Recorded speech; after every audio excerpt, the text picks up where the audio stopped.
শ্বশুর বাড়ি আসছিলাম দাওয়াত খাইতে ঈদের 3 দিন পর বৃহস্পতিবার, আজকে শুক্রবার নামাজের দিন। অনেক দূর শ্বশুরবাড়ি থেকে প্রায় আধা কিলোমিটার দূরে এসে বসে আছি মোটরসাইকেল নিয়ে। কারণটা হলো শ্বশুরবাড়ি আসলে মানে খুব একটা আনইজি লাগে। কেন আনইজি লাগে, যেটা যারা জামাই আছেন তারা সবাই বুঝতে পারবেন। জামাইদের বিড়ম্বনা একটাই, শ্বশুরবাড়ির কি বলে কথা, শ্বশুরবাড়ির কুত্তরাও নাকি শ্বশুরবাড়ির আত্মীয়। তো চারিদিকে যেদিকে যায় এদিকে শুধু মানুষ আর মানুষ, সালাম দিতে দিতে হোস নাই, সালাম না দিলে বদনামের শেষ নাই। একটা বিরক্তকর অবস্থা চলে আসছে যে বসে থাকতে থাকতে এক জায়গায় বসে থাকতে ভালো লাগে না। তাই একটু গাছের নিচে দূরে একটু এসে বসে আছি। তো বসে আছি যেন বাতাস আছে, কি সুন্দর পরিবেশটা, খুব দারুণ। গাছগাছালি এবং কি তাল গাছ আছে, অনেকগুলো গাছ আছে। গাছের বাতাসটা খুবই দারুণ লাগতেছে, অসাধারণ। চারিদিকে মাঝে মধ্যে গাড়ি আসতেছে চারিদিকে সবুজ আর সবুজের সমারোহ। আর অপর সাইড হলো রেললাইন, রেললাইনের পাশে খুবই দারুণ একটা আবহাওয়া, দারুণ একটা পরিবেশ। শ্বশুরবাড়ি ঘরে এক জায়গায় বসে থাকতে থাকতে বিরক্ত লেগে গেছে গা, কতক্ষণ বসে থাকা যায় এক জায়গায়। তাই বিশেষ করে এসে এখানে বসে আছি, খুবই ভালো লাগতেছে।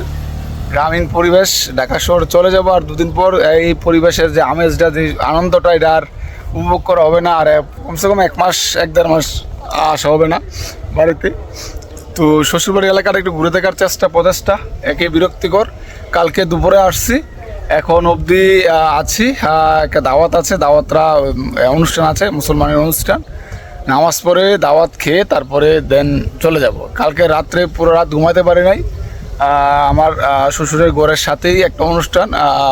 আমার দাদা শ্বশুর, চাচাতো দাদা শ্বশুর নাতি মুসলমান ঘরেছে সম্পর্কে আমার শ্যালক হয়। তো এই মুসলমানের অনুষ্ঠানে খাওয়ার জন্য করার জন্য আসা এখানে।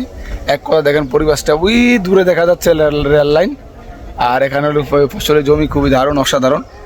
তো এই অবস্থা আপনাদেরকে পিছনে ক্যামেরা দেখায়, কি দারুণ পরিবেশটা। এই যে দেখেন গ্রামীণ পরিবেশ, এত সুন্দর, এত স্নিগ্ধতা, এত মনোমুগ্ধকর পরিবেশ, আসলে বলে বোঝানোর মতো না। আমাদের এলাকাও আছে না এমনটা না, তবে এইভাবে এক জায়গায় বসে ফিল নেওয়ার হয়, সময় সুযোগ কোনোটাই হয় না। দেখেন চারিদিকে সবুজ আর সবুজ, আর সুন্দর পরিবেশ, খুবই অসাধারণ।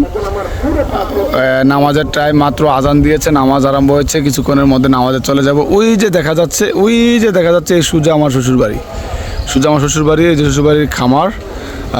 তারপরে দেখি রেল লাইন, ওইটা দেখা যাচ্ছে, এটা রেল লাইন। এই যে আমি দেখাচ্ছি, এটা হলো রেল লাইন। এটা হলো আমার শ্বশুরবাড়ির সাথেই খামারটা। আর এই যে এই পিলারের সোজা হলো আমার শ্বশুরবাড়ি। ওখান থেকে মোটরসাইকেল নিয়ে এখানে এসে বসে রেস্ট নিতেছি, সময়টা কাটাইতেছি, খুব দারুণ। আপনাদেরকে দেখায়, একটা তাল গাছ আছে এখানে, পরিবেশটা খুবই দারুণ, মনোমুগ্ধকর। মাঝে মধ্যে গাড়ি যাচ্ছে, খুবই অসাধারণ এক কথায় পরিবেশ, সবুজের সমারোহ। ভালো লাগে এসব জায়গায় বসে সময় কাটাতে। বিশেষ করে যখন মনের ভিতরে বিরক্তি ভাব আসে, তখন এইসব জায়গাগুলো বসে সময় কাটানোর মজাটাই আলাদা। যারা কাটাচ্ছেন তারাই বুঝতে পারবেন। খুবই অসাধারণ এক কথা, খুবই অসাধারণ। আমি এখানে বসে আছি প্রায় 20 মিনিট হবে। 2-4-5 মিনিটের মধ্যে চলে যাব, গিয়ে আবার নামাজে যাব। নামাজ পড়ে দাওয়াত খেয়ে তারপরে দেন বা গ্রামের উদ্দেশ্যে চলে যাব। পরিবেশটা খুবই, আওয়াজটা শুনে চারিদিকে শুধু পাখির আওয়াজ।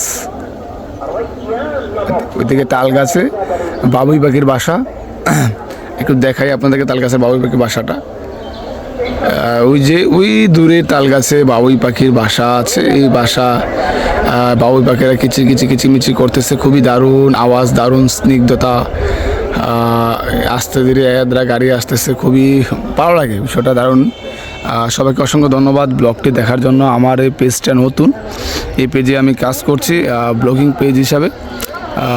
সকলের ভালোবাসা, আলহামদুলিল্লাহ অনেক দূর এগিয়ে যাব। সকলে পাশে থাকবেন। যারা ইউটিউবে দেখছেন তারা সাবস্ক্রাইব করবেন, যারা ফেসবুকে দেখছেন তারা ফলো করবেন। ধন্যবাদ সকলকে, আসসালামু আলাইকুম।